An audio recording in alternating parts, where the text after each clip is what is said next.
Hey there YouTube, I'm Yukitsu, this is the Yukitsu Times, welcome to my channel, welcome to Total War Warhammer, and we're on to the final anti-climax of the faction highlights for multiplayer.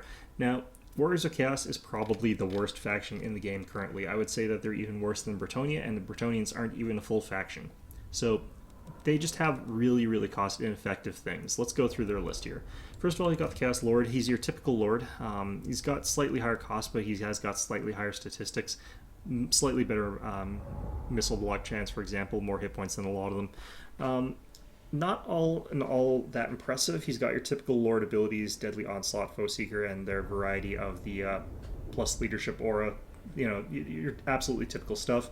He's got access to the Chaos Steed, he's got access to the Bardic Chaos Steed, the Manticore, and the Chaos Dragon, which for some reason tanks his armor down to nothing.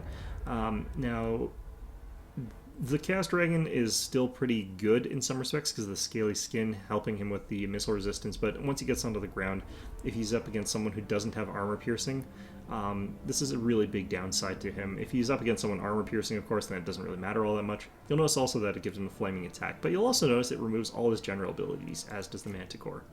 Not really sure why that does that. That just is part of the way things are. Unfortunately, it really makes it difficult to justify taking a Chaos Lord on a flying monster. You'll typically want to keep him on the ground for that reason. Got the Bardic Chaos Steed, which for some reason adds Filth Mace as an ability, as well as returning all of your general abilities. This is how I like to take my Chaos Generals. Filth Mace gives you poisonous attacks, plus 22% weapon damage, making him quite good at dueling, dealing good damage on the ground. Not 100% sure why this happens, but it is the way things are. Next up, you've got Prince Singvald the Magnificent. He's got slightly higher melee statistics, he's got immune to psychology, and he's got expert charge defense. He costs a little bit more, but can't be mounted on anything as a result. Not exactly my favorite choice, but he can be a decent one if you decided that you're just going to take a general on foot. If you don't have any reason to mount up your general, then he's okay. Next up, you've got the Chaos Sorcerer Lord with the Lore of Death. Like all Sorcerer Lords for Chaos, he's got the Chaos Steed, Bardic Chaos Steed, Manticore, and Chaos Dragon. Now, these guys have the standard die ability, but don't have the others because he's a caster, obviously. Lore of Death is the best of the lores, but I don't really particularly like taking the Chaos Sorcerer Lords because they don't have Arcane Channel, which means that they can't replenish the pool very quickly. You can take this guy on a Chaos Dragon or something like that if you want the flying, but other than that, they're not particularly good. Next up, Chaos Sorcerer Lord Fire, same options all around.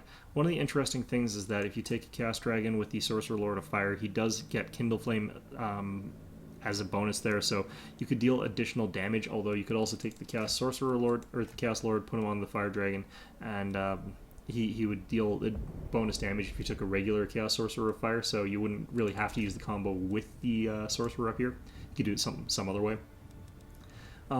This is a slightly inferior lore to the Lore of Death, but I mean, you know, either way, I wouldn't take the Sorcerer Lord, just because it's not exactly a great melee combatant. They're kind of squishy, and you don't want him up in the air by himself like that.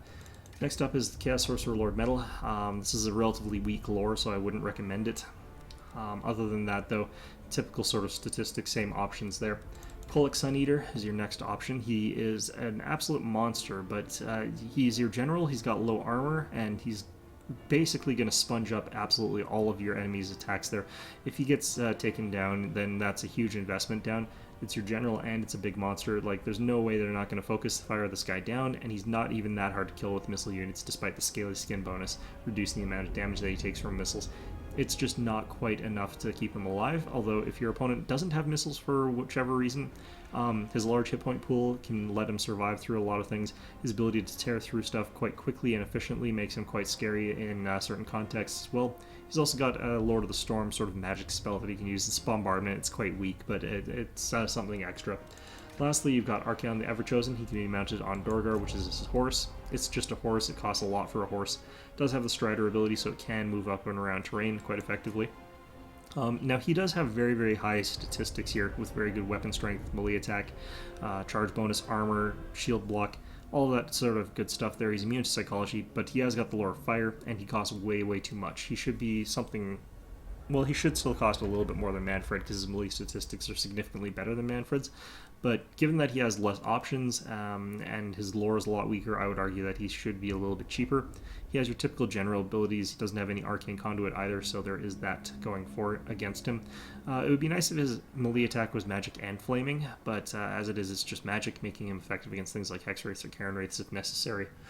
Next up, you got the heroes. You got the Exalted hero first. He can be on a Chaos Steed, a Bardic Chaos Steed. He does not gain Filth Mace if you do that, and he can be on a Manticore. These guys are actually quite decent for their statistics, but they are a little bit more expensive than your typical hero-type unit. I mean, it scales from 700 up to this, and this guy's not that much better. And in fact, arguably, I'd say he's worse than the White King, which I would say is the sort of gold standard for what you would want a hero tier unit to be. They've got that additional ability. They've got more hit points than this guy. They've got, really, really good statistics.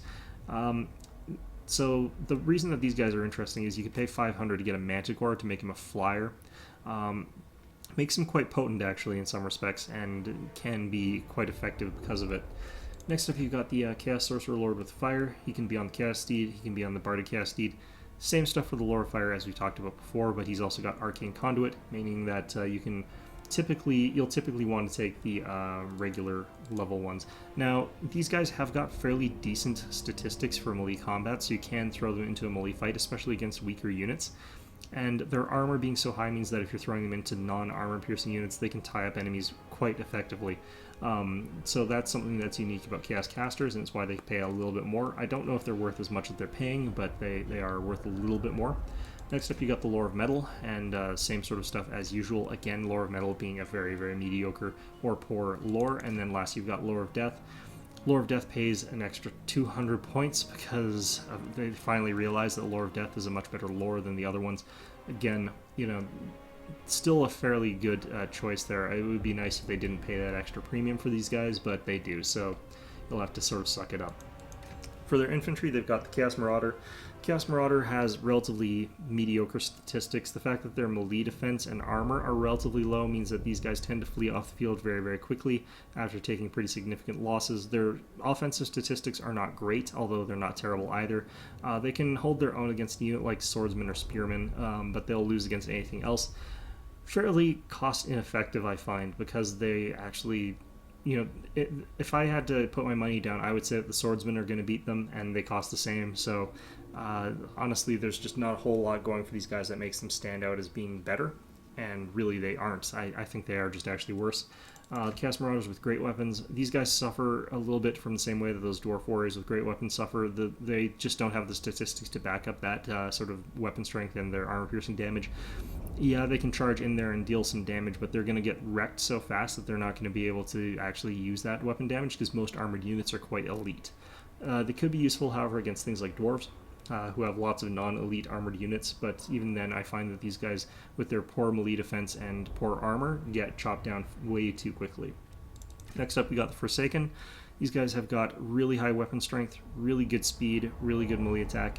Their melee defense is a bit lacking, but they've got good armor. Their leadership is very high. Their charge bonus is very, very high. They've got immune to psychology, and they've got frenzy, which gives them that bonus when they charge in on that high leadership that they start off with. So this is an excellent unit. It's got a fairly small unit size, not the best hit point total, but these guys are quite effective for their cost. It's one of the units that I do like. The only problem is that they're weak against armored units. And because the armored units are quite common in the game right now, I find these guys struggling in quite a few matchups. Next up, you got the Chaos Warriors. These guys have tons of armor, tons of hit points, really decent melee attack and melee defense, but only average weapon strength. They're not armor piercing or anything like that, and they cost quite a bit.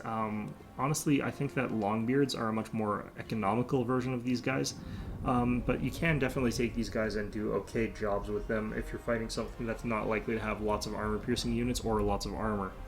Next up, you've got the Chaos Warriors with great weapons. These are your armor-piercing version of it. They suffer a lot from their statistics. They give up a lot of stats for the benefit of being armor-piercing. And because of this, they tend to do a little bit poorly. One of the biggest things I've been noticing about these guys is their speed of 28. They tend to get into combat so beat up from missile units that they usually lose. These guys do compare relatively okay to things like greatswords. They will lose, however, against something like a greatsword or a Black Orc unit, which I think is a real shame, but they're very, very comparable to that tier of unit. Chaos Warriors with halberds, a little bit too expensive for what they do. They're very, very good against large armored things, but honestly, there are not that many things that are large and armored that are going to be slow enough to get bogged down by Chaos Warriors with halberds. They are very, very niche, and I think that they cost like way too many points for that sort of niche. Chosen are the next tier up. Very, very high statistics there. Melee defense and the melee attack are both very high. Their armor is very good. Their weapon strength is quite high, but not armor piercing. These guys, again, get absolutely wrecked by things that are armor piercing, but they're pretty solid. The only problem is that they cost way too much. 1,300, these guys are not as good as Iron Breakers. Iron Breakers have the additional bomb, although these guys' statistics are a little bit higher, I think. Next up are the Chosen with halberds. Again, very, very expensive, 1,500 for a unit that does not do enough damage for that cost. They're, again, a defensive unit, much like the other halberds. Very, very situational, and I cannot think of a situation where I'd actually want to use these just because, like, they cost so much and they're never going to get engaged on by something that they counter because they're very, very slow. Lastly, you got the Chosen with the great weapons. These guys are line breakers. They're actually pretty effective at it. I would argue that the hammerers for the dwarves are cheaper and better at it, but they can be quite good. I don't think they're cost effective at that, however, so I don't tend to take them. I think the sweet spot for Chaos is about the Chaos Warriors with great weapons, and if you want to have armored but not armor piercing, I think that Forsaken are a little bit better than the Chaos Warriors, because that extra damage dealing, that faster damage dealing is quite significant, although Chaos Warriors is a good way to hedge your bets because their high melee defense means they won't die that quickly against units that do have armor piercing. Next up, you got Cavalry and Chariots. Chaos Chariot is a relatively decent way to smash an enemy infantry, just get them back out again. Gore Beast Chariot, same sort of thing there. Both of them have good infantry attack bonuses. Neither of them are that fragile either, so you can just sort of ram them into infantry, run them away, ram them into infantry, run them away, and do this over and over again. They'll do a pretty decent job of things. I do think that they're expensive, and I think they're a little bit gimmicky. I don't find that they deal enough damage before the end of a match to really justify the cost, but maybe you've had different experiences. I just don't like micro chariots. That's part of my preference, so maybe it's more for you, and you can get more out of them. Chaos Knights. Very, very expensive, very good melee attack and defense, meaning that they're better in a stand-up fight than many cavalry units in the game currently, but at their cost, they just don't have very good hitting power, especially because they don't have that charge bonus that you'd expect of cavalry. So they're not great at running into the back line of infantry and crushing them, and for their cost, like Demigryph Knights do the job a little bit better. Next up, you got the Chaos Knights with Lances. These guys have got that charge bonus, very, very good. Their melee attack and melee defense, however, suffer a little bit, and all around just too much. They cost too much. Like, they don't do enough for that particular point cost. Next up are missile units. Marauder Horsemen. These guys are priced okay, not great, but they're okay. They've got Parthian Shot, they've got decent missile weapons. High damage per hit there, so I mean there is that going for them. This is the only ranged option you've got for Chaos, so I expected them to cost a little bit more than they normally would for another faction. You've got the Marauder Horseman with Throwing Axes, armor-piercing version of the same sort of thing. Deals pretty good damage per hit, honestly. I think that they're one of the okay units for these guys. If you can get them behind an enemy army just chucking axes into their backs, then these guys are going to be doing quite a lot of damage. But they're not an amazing unit either. Just, it's one of the few ranged options that you got there. I think part of the problem is that you're not getting anything economical on the infantry line, so you can't really expect these guys to be able to get around freely behind the enemy to throw those axes. And obviously, if you're just skirmishing with these guys, they're going to get mauled by enemy shooters because most factions have shooting. The exception, of course, is undead. Monsters and Beasts is another area where the faction opens up a little bit. First of all, they got the Chaos Warhounds. Excellent fast cavalry in terms of just high speed, relatively low cost, making them quite effective at their job of harassing enemy units, getting around enemy backlines, and getting into them. For just 50 points more, you can add poison to that, which I think is actually a really good upgrade, making them quite good. You can just sort of charge them into the rear of an enemy army, and that poison applies, dealing damage, and also getting rid of your enemy stats, so you can use them as a support thing, even if you're throwing them into a fight they can't win in. It makes it so all the other units that you've got fighting in there are going to do a much better job as well. Next up, you got Chaos Trolls. They suffer again from that leadership being so low. That tragically low leadership means that they'll never actually be able to get their points back. Chaos Trolls with armor, same sort of problem. It's mitigated a little bit in that they'll take less damage, meaning that they're less likely to run off. So if I do have to take Trolls, I do think the armored ones are a little bit better, but even then, I do find that they are unreliable. Next up are Chaos Spawn. These guys cost a lot, but they're unbreakable, so they will never run from a fight. Their statistics, however, are quite bad. Their melee attack is quite low, their melee defense is quite low, their armor is really bad, so they take damage very, very quickly. Their weapon strength, thankfully, is extremely high, but it's not armor piercing, unlike the Trolls. So these guys, again, like, they're good for holding up enemies to a point, but then they die immediately, so they're not really good at that either. Next up is the Chaos Giant, very, very high armor-piercing damage, same as the Orc one. There are certain niches where I think that this is almost, like, necessary just because of how bad this roster is otherwise, but it's not a great unit. I don't think that's a particularly solid choice, but there are certain circumstances where I'd recommend taking it. Like, if you're up against another Chaos player, I think that the Giant would be good. If you're up against Undead, the Giant would be good. Next up are the Dragon Ogres. These guys are essentially fast cavalry. I think that they're extremely weak for fast cavalry. It's nice that they've got an armor-piercing attack.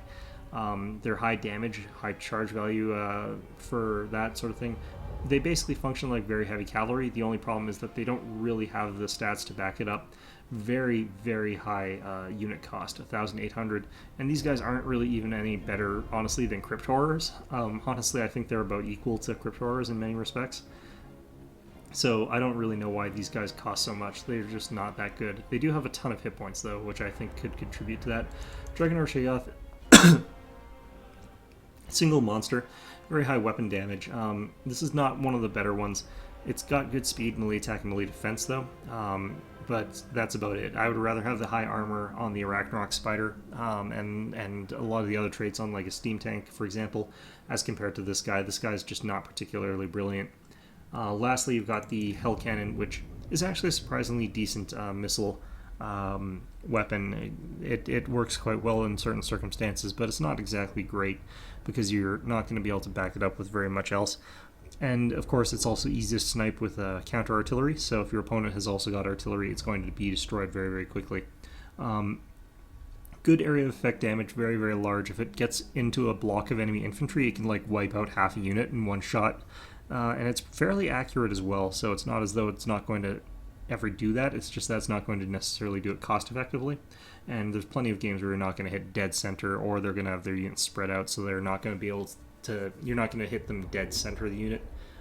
So it's not great, but I've played games with it and I've won because of it. If your opponent just doesn't have any artillery and they kind of have a defensive position, and this sometimes happens when you're playing against dwarves that are expecting you to rush, the Hell Cannon can be effective in those situations, but it's pretty rare.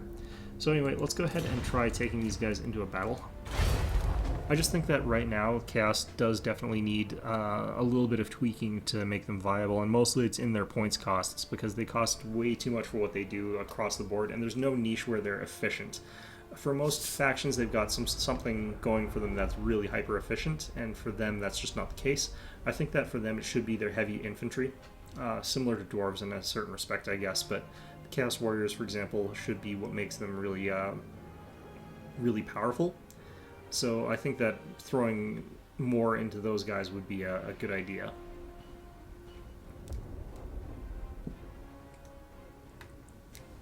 The alternative way of looking at them is making them really, really good with heroes, which could be effective, but I think that would be sort of difficult.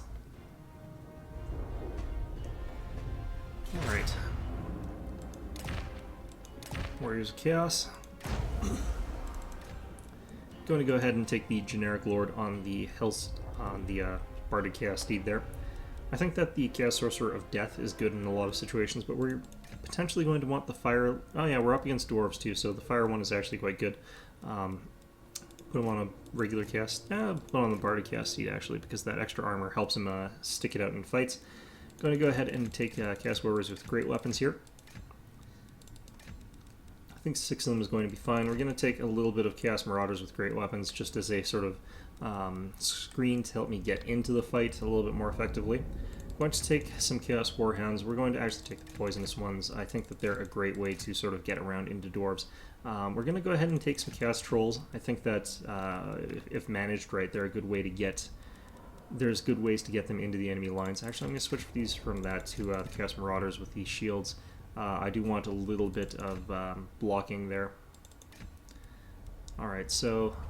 well, that's probably too many. Let's go 2 and 2 if we can, so we can demote this guy's horse. There we go. I think that'll do. Apparently it costs 30 points to upgrade one of these units. Fantastic.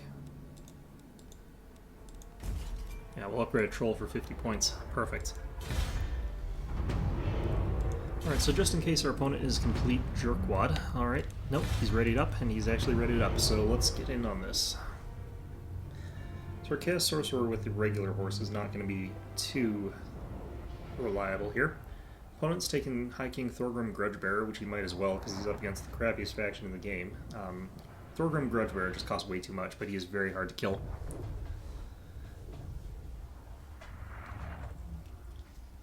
Now, one of the reasons I like the Fire Wizard in this particular matchup is that the dwarves, I don't need to assassinate their High King. Their leadership is really high to begin with, and I could just fling like Cascading Fire Cloak on my units, and that's a very effective way to add damage.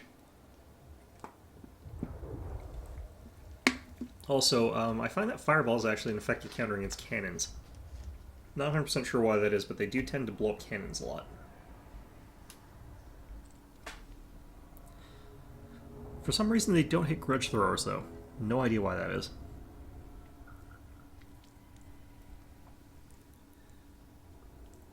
Alright.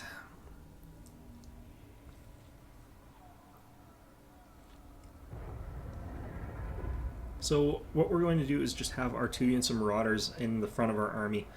Their goal is going to be to get wrecked by the enemy's crossbows, absorbing as many hits as possible. We're going to have our Marauders with great weapons out on the flanks. Their goal is going to be trying to get around the enemy's backside and sort of cause a little bit of havoc there along with the Poisonous Hounds.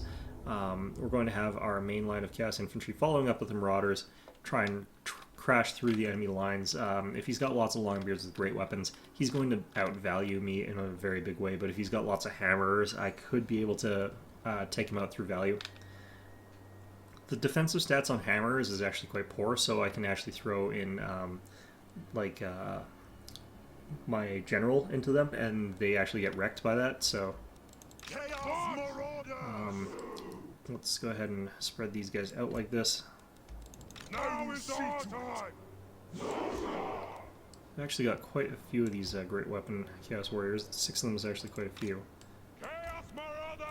These Chaos Marauders sort of like this, and these guys like this. Chaos Sorcerer. And we'll have our trolls kind of in around back here. You don't want to get too far ahead with them because they are quite fast compared to your main line. Alright, so this is our formation for this.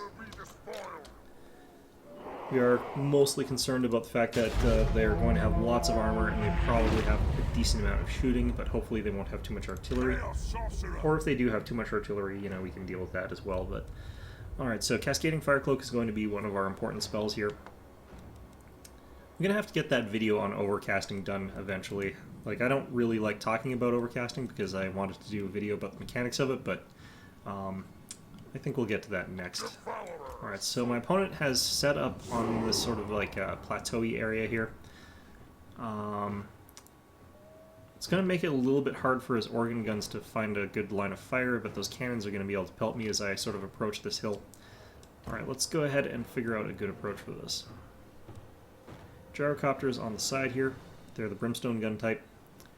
Right, this is going to be painful. Iron Breakers in the front there. Dwarf Warrior, Dwarf Warrior, Dwarf Warrior. I'm assuming there's another Dwarf Warrior there. Got the Corralers with great weapons in the back there. That's a particularly odd choice.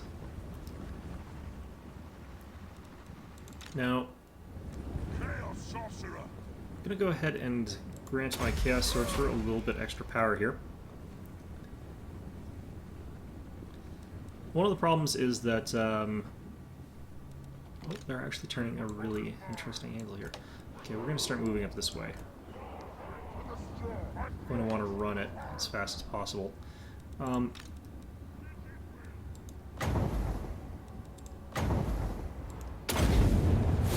we're going to try chucking a fireball at this thing here.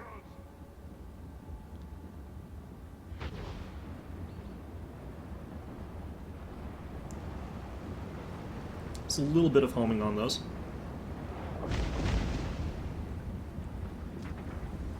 Alright, perfect.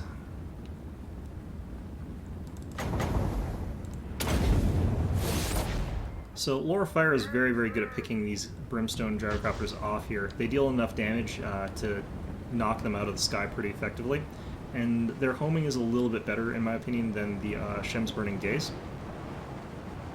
Although it looks like you'll be able to dodge that one, maybe? Nope. Didn't kill him, though. Did drive them off, that's the important thing, though. Alright.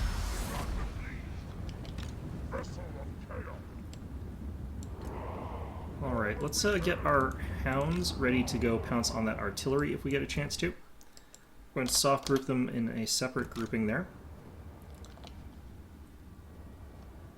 People underestimate, I think, Lore of Fire, but it actually is one of my favorite lores in this game. I do like it more than Death against certain matchups, and you can sort of see why. Like, if I had the Lore of Death there, the only thing I could have done to those guys is Fate of Bajuna, which would have not been anywhere near as effective. Let's see if this asshole's gonna come around here again. Let's rustle some jimmies or whatever. Jimmy some Russells? I don't remember. I'm not hip with the kids. Not at all. Okay.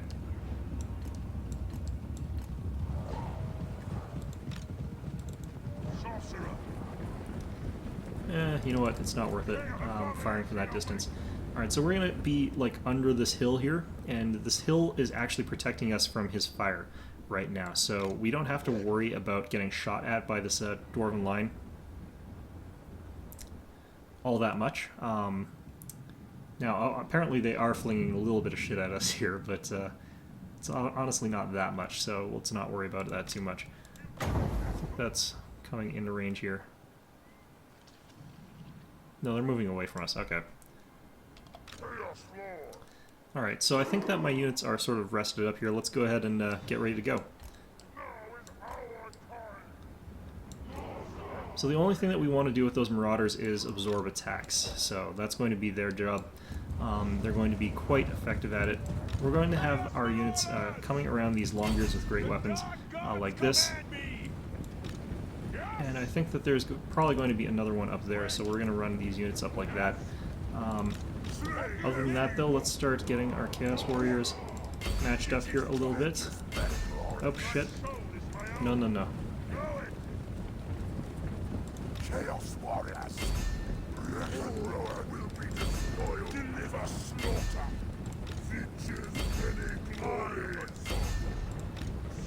Alright, you can see already that we're taking quite a lot of damage on our Chaos Warriors here, but that's perfectly fine.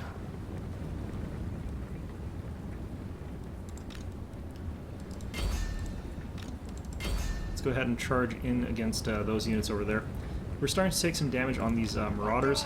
Again, we're just waiting for our main line to catch up a little bit.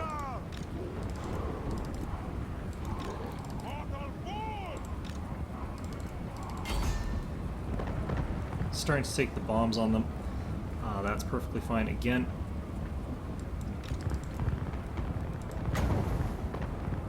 Looks like those guys are still not catching up. Alright, so we've absorbed as much shooting as we really care to there. Let's get our general around the flank here. And we're going to get him into these crossbows if we can. Crash multiple units into this flanking unit of great longbeards, and that's going to be quite effective for us. Get these guys into the fight as well, just for the hell of it. Into their artillery, get our trolls back towards the fight.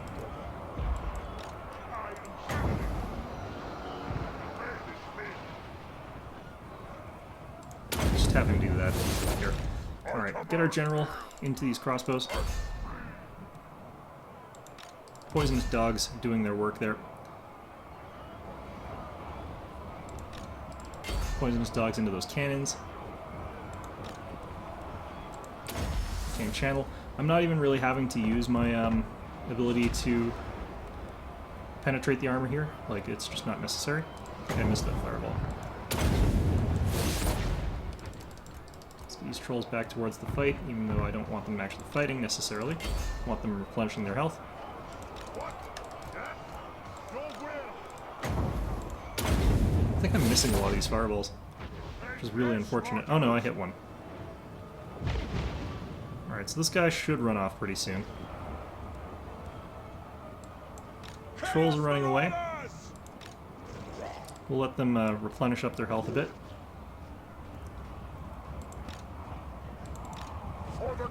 Oh, we're fighting general to general, so I'm going to activate all my abilities here. Pull through on that fight just a little bit better. Get these trolls to fight those guys.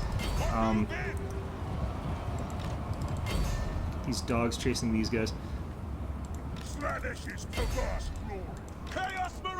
Let's get these Chaos Marauders in that fight over there. These guys are gradually regenerating their health, and it takes a while, but they'll do it. So the combination of Filth Mace, as well as my other abilities there, and we're going to get some other units into this fight as well, but this Thorgrim Grudgebearer is going to be taking a little bit more damage than my Chaos Lord, I think. Let's just chuck that at those guys. Oh, I missed.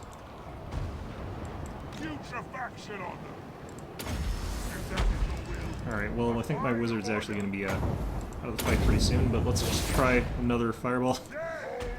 No, I didn't throw it. Retreated before I could throw it. Doesn't really matter, though. My opponent is routing. And this is partly because my opponent had a really bad angle of engagement. You really need to have good angles of engagement when you're playing against Chaos and when you're playing as dwarves in particular. Let's go ahead and use our Deadly Onslaught Foe Seeker combo. Let ourselves deal the damage to Thorgrim over here, who's now out of the fight. Perfect. Alright, so that's going to be a victory for us. Decisive victory, in fact. And yeah, we've gotten some pretty good amounts of damage here. Our Chaos Warhounds with Poison have gotten 106 kills and 60 kills, and that's really, really good. We got decent kills across the board with our Chaos Warriors. Nothing fantastic, nothing great. Chaos Lord did pretty poorly, but he was fighting Thorgrim for a lot of that. Chaos Sorcerer with Fire, 2 kills, but those were both Brimstone Gyrocopters, which are very expensive. His cannons, my approach was pretty good, so I didn't lose that much to it. Ironbreakers did, as expected, quite a decent number of kills, even though I have a lot of armor-breaking units. That really helped out. Trolls actually were at pretty much full health, though, by the end of it, so if you're holding out like this and doing okay, then you can bring them back into the fight, no problem. But yeah, that was Chaos. They've got probably the weakest roster out of everybody, in my opinion, but that doesn't mean that you can't win with them. You just have to really know what you're up against, what your opponent is likely to be taking, and the sort of units that they have access to. For example, I would never take the Chaos Giant against Dwarves because I know that they're just going to crossbow to death, but against Vampire Counts, maybe I would take a Chaos Giant because they have nothing that really easily deals with something like that. But at the same time, you know, they just have no good value in their list. There's nothing that really stands out, and you have to really outthink your opponent, and you have to really outplay your opponent to win with the with Chaos. So anyway, I hope you found this video enjoyable, and of course, as always, I hope to see you all next time.